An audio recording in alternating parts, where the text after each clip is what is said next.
Never stop reading the Bible. And today, we're going to dive into a section that is so powerful, detailing the final, intense days before the crucifixion. You know, to really understand the passion of Jesus, you have to go back to the days right before it all happened. So, what was he actually teaching publicly, right at the end?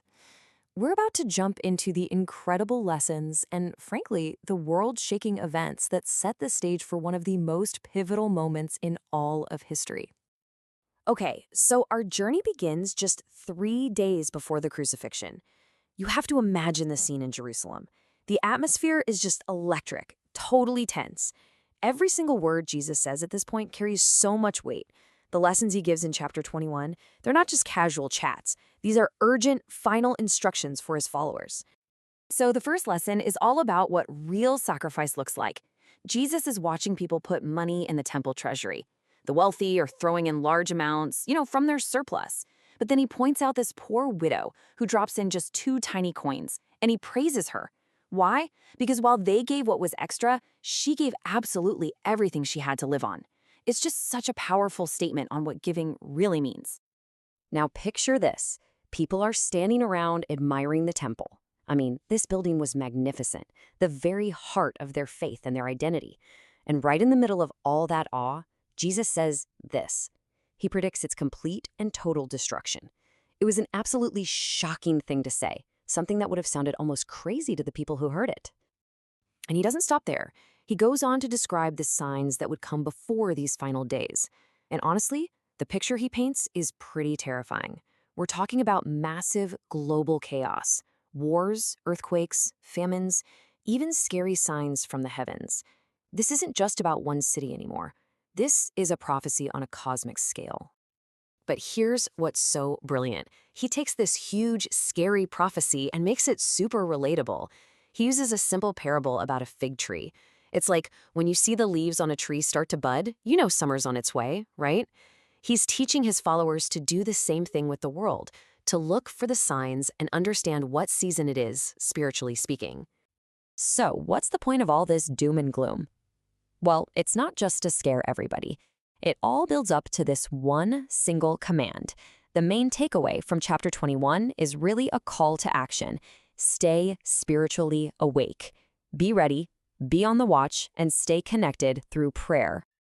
And just like that, the whole scene shifts. We pivot from these big public teachings to a secret plot that's unfolding behind closed doors.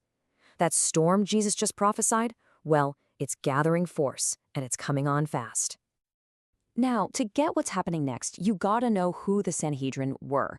Basically, they were the Supreme Court and religious council all rolled into one, the real center of power. And as chapter 22 kicks off, we find out they are actively scheming to have Jesus killed. From here, things just start happening at lightning speed. It starts with a conspiracy. Then the whole plot gets a massive boost from the ultimate betrayal. Judas, one of his own inner circle, agrees to hand him over. That leads right into the Last Supper, a moment that's just loaded with meaning and sorrow, and it all ends with his arrest in the middle of the night. And all of this illustrates one really critical point. These things, the plot, the betrayal, that final meal, the arrest, they aren't separate little stories. They are all part of one single flowing narrative. A story so important that you find it woven through all 4 Gospels. This is the heart of the Passion. So now you can really see the connection, right? All those prophecies and warnings in chapter 21 were like the opening act. And now, in chapter 22, the main event is happening. The prophecy is being fulfilled in real time with a real betrayal and a real arrest. And that kind of leaves us with a big question to think about. That command to be on the watch back in chapter 21 wasn't just some abstract advice for the future. It was for an immediate crisis that was literally hours away. It really makes you wonder, doesn't it? How does being spiritually watchful prepare us for the storms that are bound to show up in our own lives?